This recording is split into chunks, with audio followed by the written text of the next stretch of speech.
Did you know that the US covered up another Roswell when giant UFO crashed in 1945?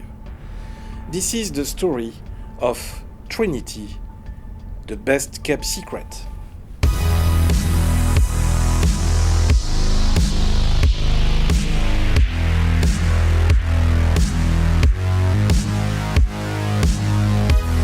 Section 51. Hi everyone, what's up? I am DOZgeek. It's good to be back here with you on Section 51. Thank you for your support to the channel. First of all, please like and share this video to help our channel become bigger on YouTube, and watch this video until the end if you want to enjoy my famous Vulcan greeting.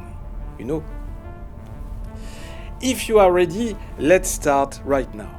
Italian investigative journalist Paola Leopizzi and French-born information scientist Dr. Jacques F. Vallée have teamed up to uncover the details of the alleged 1945 crash of an avocado-shaped UFO in New Mexico in a new book, Trinity, the best kept secret, published in 2021.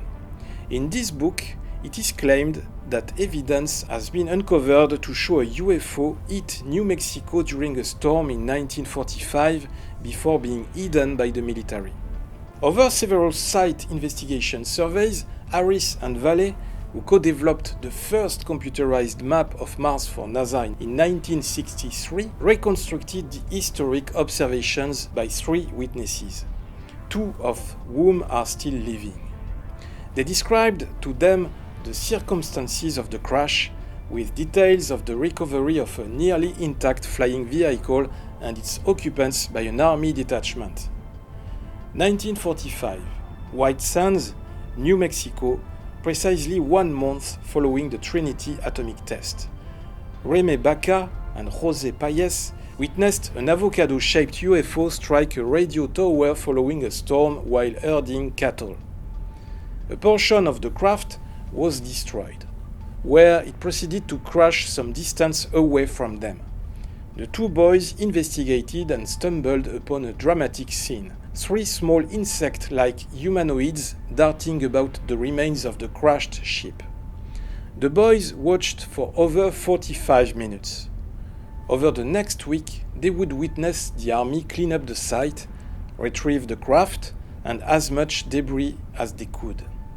In that time, the 2 boys entered the craft, retrieved parts of it, other parts where they could. They also thoroughly watched bored army soldiers carelessly clean up debris, leaving much behind. The surviving witness, Jaime Baca, describes the events in detail, for the first time publicly. Combining their long experience in field research around the world, the authors have documented the step-by-step efforts by the military to remove the object, an avocado-shaped craft weighing several tons, from the property where it crash-landed during a storm. Surprisingly, the literature of the field only includes a few passing mentions about the case, and only 1 TV documentary has mentioned it. But the correlation between the crash of the extraordinary object and the explosion of the first atom bomb at White Sands, less than 20 miles away in July 1945, has been missed. Trinity was the code name of the first detonation of a nuclear device. It was conducted by the United States Army at 5:29 a.m. on July 16, 1945, as part of the Manhattan Project, the project planning to use atomic bombs as an end to World War II. Harris and 81-year-old Jacques Vallée, who has published at least 6 UFO research papers, suggest that the link is significant for physical, geographic, and biological reasons, quite apart from the obvious strategic implications. It is claimed the UFO may have been alerted to the region by the blast and was observing the dawn of mankind's atomic age. The witnesses were able to observe not only the actual crash of the object on their property, but every step of the military efforts to lift it and take it away. Fearing retaliation, they remained silent for some 60 years about what they had seen and done over those 9 days at the site during the recovery. When placed in the context of the history of chemical and physical analysis of retrieved UFO debris, an area where Harris and Vallée have long collaborated, the devices observed by the witnesses raise a number of very important scientific questions. Paul Hellyer, former Minister of National Defense of Canada, stated this. Paola Harris and Jacques Vallée have spent much effort doing field research on location. It is now time that their discovery be revealed to the world. Christopher Mellon, former Deputy Assistant Secretary of Defense, called the data fresh reason to believe that US government is concealing physical proof of alien technology.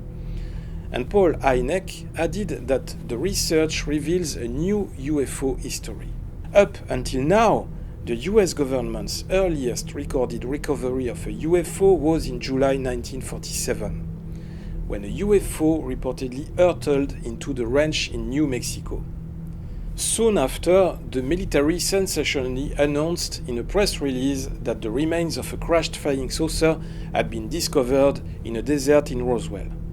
The following day, however, the statement was retracted, and it was instead claimed to be a damaged US Air Force balloon. The incident has become one of the most discussed and controversial UFO theories in history. But concerning the 1945 UFO incident, the case is much more compelling than Roswell incident. Indeed, we have notable takeaways. 1. Craft exhibited similar characteristics as other known cases. No visible signs of propulsion, small humanoid figures, visions and strange dreams in both witnesses following. 2. The debris recovered ranged from striking to normal. The one recovered portion is a perfectly crafted mechanical part mostly made of aluminum, copper and other metals. Other debris come in the form of memory metal or an aluminium-like substance that always retains its shape regardless of damage or contortion. Angel hair-like strands of strange material that hurt to handle, but leaves no visible cutting, that glowed a purple gold-like hue and in the dark.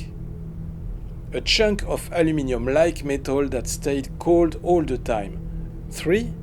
The inhabitants of the craft were insect-like humanoids and short in stature.